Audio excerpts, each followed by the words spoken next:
This video covers the basic use and understanding of the Tsunami QB and multi-point 8200 and 800 series, which includes the 820s and the 830 Advanced Spectrum Analyzer feature.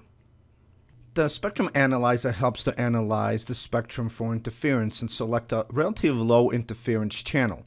This tool is limited in accuracy or capability. It is not a direct substitution for professional deployment with a dedicated spectrum analyzer. A couple of quick notes. This feature is only applicable to the Tsunami QB and multi-point 8200 and 800 series, which includes the 820 and the 835 under firmware version 3.2.0, and it is also available under the WORP Sync enabled radios, which end in G, starting from firmware version 3.0.0 and higher. And let's go over some of the difference between the basic scan and the advanced scan.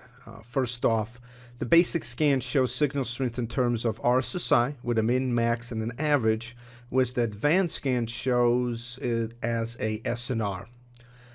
The basic scan shows activity count, whereas advanced scan shows packet count. Activity count includes physical errors as well, whereas the packet count is only valid 802.11 frames. So the basic scan scans the spectrum in 5 megahertz slices in retrospect of the configured bandwidth. So you could be at 20 megahertz or 40 megahertz, is still going to scan it at 5 megahertz slices, whereas the advanced scan, it will scan using the selected bandwidth. So comparing the results on both scans, please select 5 megahertz as the bandwidth under advanced scan. So if that's what you really want to do, if you want to just compare the two, really select 5 megahertz on the advanced scan as well, and then that's something we'll go ahead and cover. For the 20 megahertz and the 40 plus or minus megahertz, there's no difference in the advanced scan.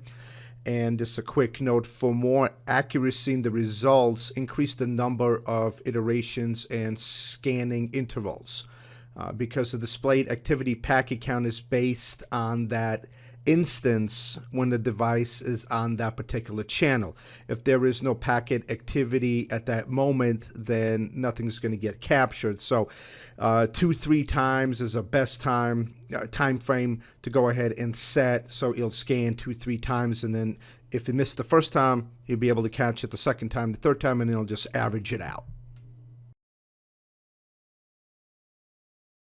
Now, the Advanced Spectrum Analyzer feature works hand in hand with the basic feature. Let's go ahead and kind of start where it is. It's under Monitor and then Tools, Spectrum Analyzer, and click Scan.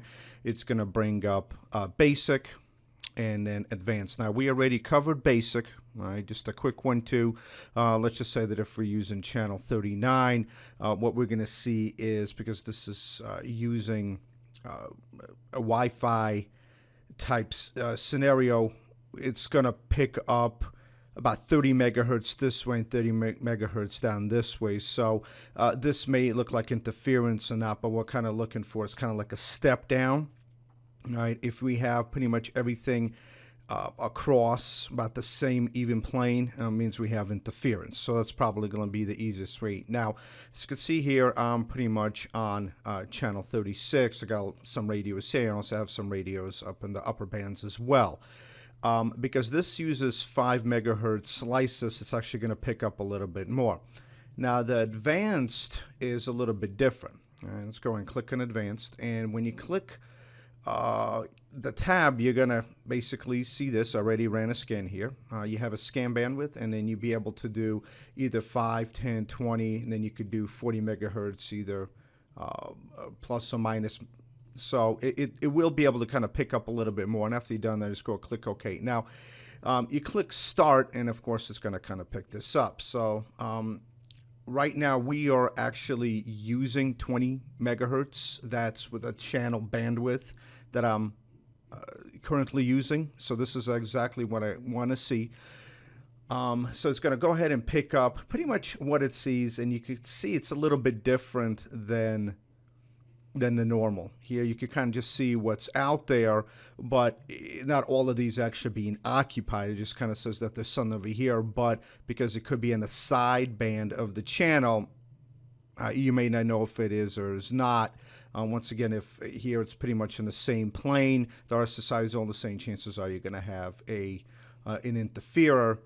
On the advanced side, it's a little bit different. Okay, so let's go ahead and take a look at the advanced spectrum analyzer screen. Fairly simple. We have our index here to the left. It's just number, count, how many devices are picked up, bandwidth.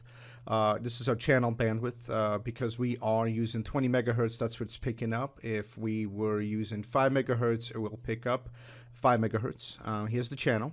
Okay, it's going to kind of break it down. Let's see what channel it is.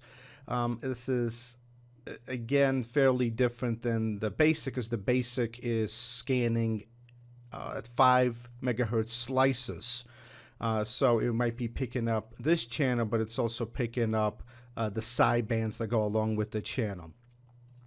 If we would select 5 megahertz, we'd most definitely probably see a little bit more. We have the MAC address. Because it is Wi-Fi based, you're still going to see like a beacon, okay, that's being broadcast, and within the beacon you're always going to see a MAC address. All right. If it's a system name, now the system name itself is whatever you call the device. I mean, that's basically what it is. So a lot of times it's blank, or if it's just going to be system name or whatever you want to call it. So that's all it is. Now the modes. Now the modes are a little bit different. There are, let's see here, 5 modes. We have base station, which of course is going to be a BSU, okay, or an endpoint. You're going to have an SU, and that's the subscriber unit. You have an access point like we have here. Of course, that's an access point, average everyday AP. You will have a station. Now, the station is basically a Wi-Fi client coming from your laptop, your cell phone, because those actually do broadcast as well. So that's going to come up as a station.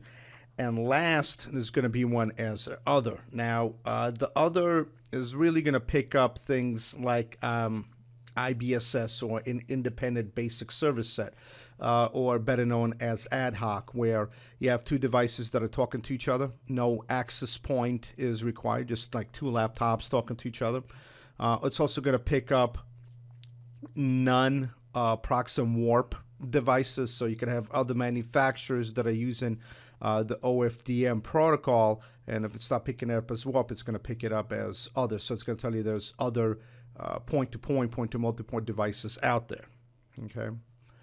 We're going to have encryption. It's just telling you if it's using encryption. Here's our max SNR, max signal-to-noise ratio. Okay. And then over here to our right, we have the packet count. Now, this displays the packet count for the detected device. It is only looking at 802.11 frames, so it's not going to look at anything else other than 802.11 frames. So how much traffic is being transmitted at that particular time. Okay.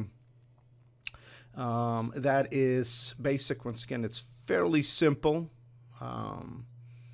As always, if you have any questions, please contact Proxim Technical Support and be more than happy to assist you.